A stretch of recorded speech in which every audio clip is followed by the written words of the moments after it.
Hello, this is a toolkit reading for Kylie. This will be both reframing and also some tools. When I do these readings, the person who gets the reading, in this case Kylie, I do a little document for them with a collage. Usually this is background, and then I send the Pinterest. So for you, Kylie, this was like things kept coming in. So you have multiple, and I'm doing this in parts. So first I'm going to start with the video, and then I'm going to send you more, Kylie, because there's even more. But we're starting with the video. This will be about Yeshua, and I don't think this is what people are expecting, including Kylie, so get ready. We're gonna do little onion layers peeling because there's a lot of human stuff in the way of this reading and anything surrounding Yeshua. So I'm gonna take away the onion layers a little at a time. I also need to catch you up on a few things for context, and we'll start with time and historical figures. I do have a video. I could put it on if people need it, just let me know and I can tag you in for that video that talks about time and things like that, but I'm going to make it specific to what we need to know in this. So when people think of historical figures, we're going to get back to this way later at the end of the video. We need to pull that layer and see it as symbols, but they're not just typical symbols that people are like, oh, imagination and whatever. It's actually symbols of things that have happened, and we'll talk in more detail about that. But that is what we're gonna see it as. That don't see it as like a parallel life reading where you're looking at a parallel thing. We're taking that away first because this gets in the way of the incredible information. So usually when people are looking at these things, they look into history and they say, is this a real person? Is this historically accurate? And they argue over this when it actually doesn't matter.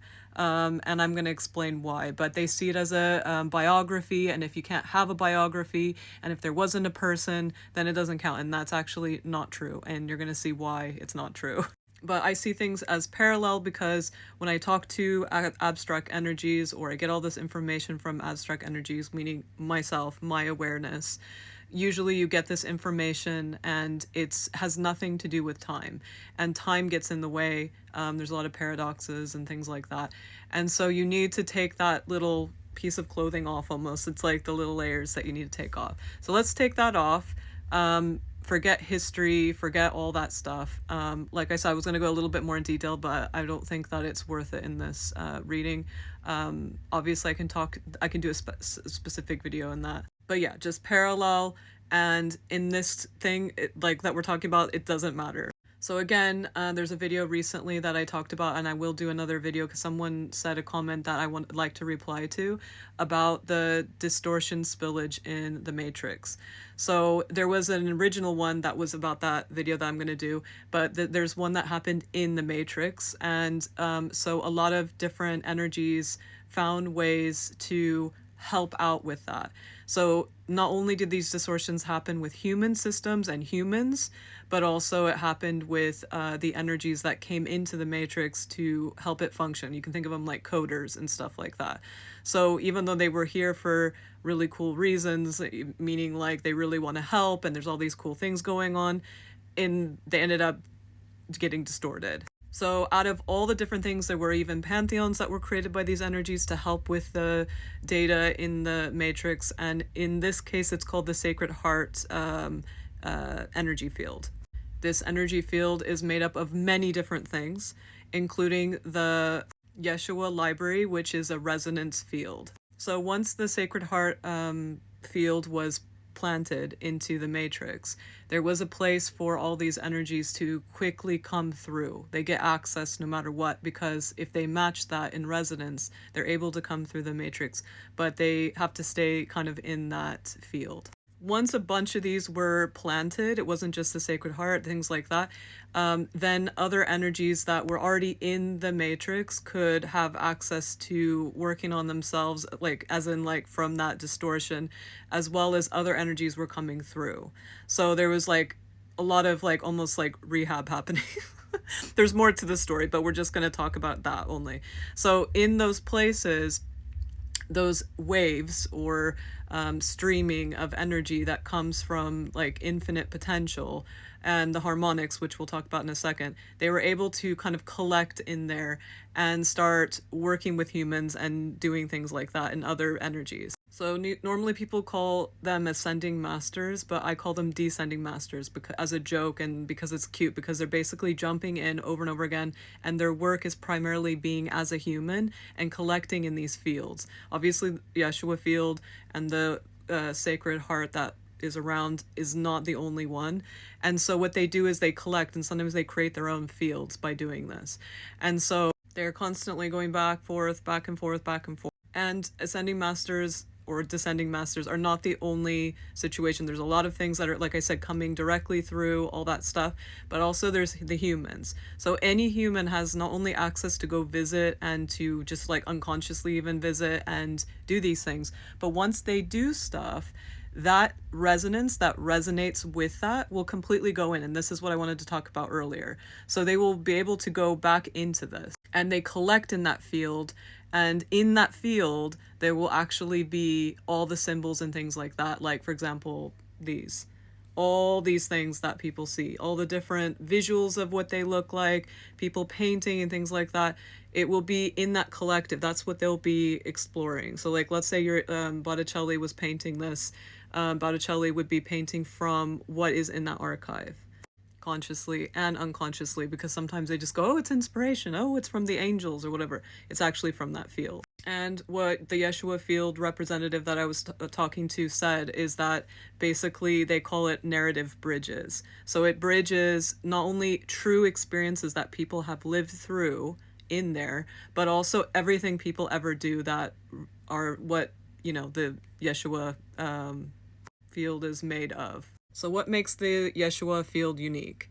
Well, there is the signature harmonic stream, and that is what is usually coming through. That was the way that the Sacred Heart was built. And so basically it's love expressed through radical equality, divinity embodied through intimacy and the human condition, service that reverses hierarchy, the willingness to be pierced, betrayed, and still pour out compassion. So those are the kind of things that will be in that field, and the resonance kind of thing. That's a good idea of what it would be like. When people consciously or unconsciously visit these fields, it's not like a place you're going to, it's within everything. It's like everywhere. You may experience things where you get a representative, or you see those ascending or descending masters in transition or doing things, or you might be able to see archives, you might see visions, and you'll see all the humans working together in kind of a database. And so there's something that Kylie gave me 2 examples of dreams, and one of them was her visiting the Yeshua Field Library and seeing another parallel life of her doing something that matches the resonance of that, which is already in the archive. So they were kind of showing you the archive. And this is actually something that happens with a lot of energies. This is what they will do. They will show you how you're related. And so this is, obviously there's way more to it, but they're showing you like, it's not so direct like a human. It's like a bigger thing. Like it's your awareness, and like they're showing you part of what makes you you. So don't get too caught up in the typical human things that people use the symbols for. You already got the bridge because they're bridges.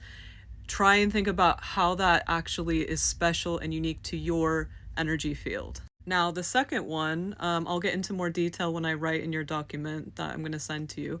The second dream was about the golden light, and the golden light I'm very familiar with because it has to do with my energy, my origin field, and things like that. And I'm going to give some tips to you in that, but we won't do it in this video. I kind of like in the process of doing it, like Yeshua was talking about it, but basically he was showing you the potential. I've nicknamed it the golden round because I thought it was cute. And it's basically this golden potential, and it's basically, if you think about all the colors of the harmonics all together in this golden color. Now I'm going to talk about the pictures.